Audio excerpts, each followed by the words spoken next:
satu hadis, baginda Nabi Muhammad SAW, beliau bersabda ketika menjelaskan bagaimanakah pentingnya orang itu peduli dengan urusan akhiratnya.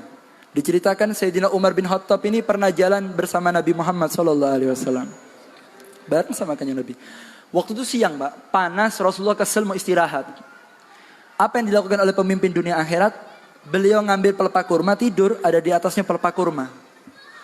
Selesai tidur, ketika pemandangan itu dilihat oleh Sayyidina Umar bin Khattab, murid kepada guru, umat kepada Nabi, melihat pemandangan tidak tega.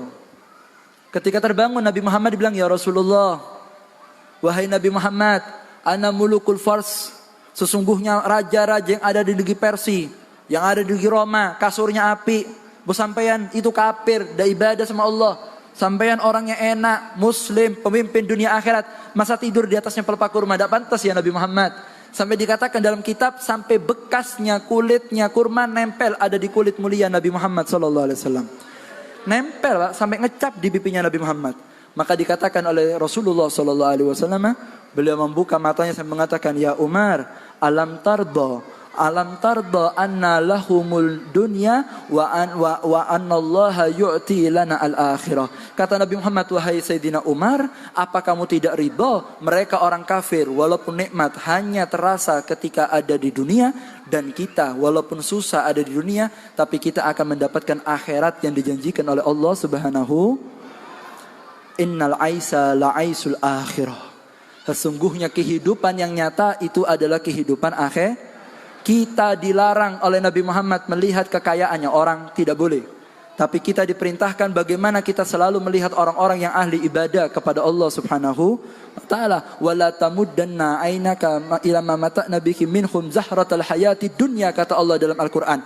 Jangan kau pandangkan matamu kepada keindahan daripada perhiasan dunia.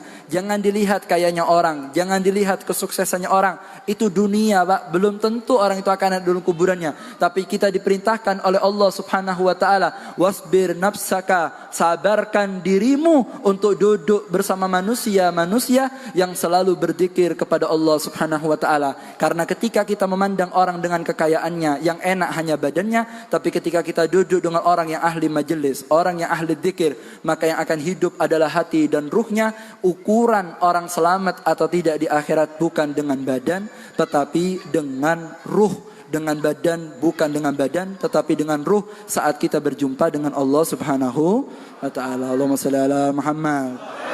Nah, itu monggo melalui majelis ini kita rubah nggih. Kita rubah. Jangan fokus sama badan-badan tok, tapi fokus sama akhirat. Ini orang-orang sekarang ini repot, Pak. Kalau sudah dijak ibadah repot. Dulu ada satu wali ya, bernama Imam Ahmad bin Alwan. Itu punya tonggo. Megawe tok tonggo nih. Dilihat sama Imam Ahmad bin Alwan, dilihat. Dieling no, Pak, engko bengi ana pengajian milu. Kata si tetangga yang kerja ini, pegawai ini, tidak sempet ada meeting sepisan. Besok mana, Pak? Dieling mana, Pak, engko bengi rutinan. Nyaut lagi, saya tidak bisa, ada kerjaan. Repot saya. 2 kali. 3 kali diparin mana? Engko bengi ana istighosaan, ayo melok. Nyaut mana? Kak iso aku sibuk. Iku lak kayak wong miskin-miskin pengajian. Dan sing suki-suki iki bingung ngitung biji sih. Ndak iso aku, tak sempet. Lalu Imam Ahmad bin Alwan beliau mengatakan, manih tamma bi khidmati jasadihi an khidmati ruhihi fala yatlub ba'da mautihi ajran illa min dud wat turab.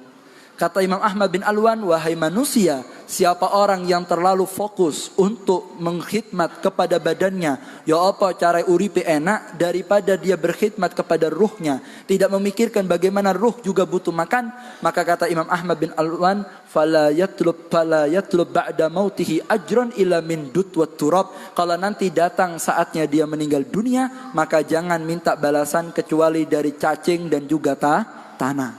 Sampean badannya dienak no, ujung-ujungnya dimakan Sampean fisik, fitness sampai mentekel, urati melengkot ya. Mati dipangan pangan cacing. Sampean AC yang enak biar glowing, melebu cacing. No dipangan itu. Iki anu beb sak semprotan 40.000 beb, semprotan. Mari ini pangan cacing gitu.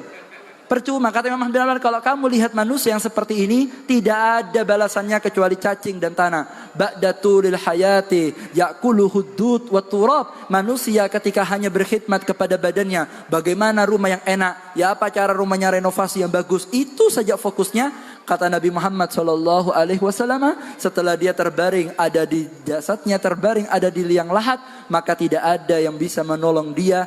Dia justru akan menjadi makanan cacing dan juga makanan tanah. Allahumma salli ala Muhammad. Makanya jangan tertipu Pak. Sampai Al-Habib Umar bin Hafid beliau pernah menyebutkan satu qasidah, menerangkan bagaimana ruh ketika berbicara dengan badan. Mengingatkan kita semua yang hadir di majlis ini. Mengatakan, ya khadiman lil jazadi an nafsi atatlubu ribhan mimma fihi khusranu waqbili alayya wastakmil fadailaha fa innaka bin nafsi la bil jismi insanu. Ruh mengatakan kepada badan, wahai manusia yang sibuknya hanya untuk berkhidmat kepada badannya, fokusnya bagaimana cara badannya berasa nikmat, maka dikatakan, apa kamu menginginkan keuntungan dari tempatnya kerugian? Badan ini tempatnya rugi Pak.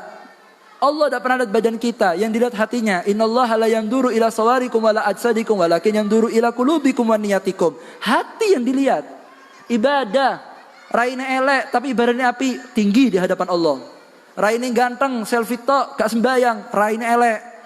Lah temenanan ini. Temenanan ini serius, omongan serius. Percuma, ayu tapi gak kerudungan, pacaran, elek. Ayu beb elek. Walaupun dia tidak bagus, tapi menjaga auratnya, menjaga harga dirinya, cantik. Ini yang diajarkan oleh Nabi Muhammad SAW. Waqbili alayya wastakmil fadailaha. Ayo menghadap kepadaku, sempurnakan daripada keutamaan.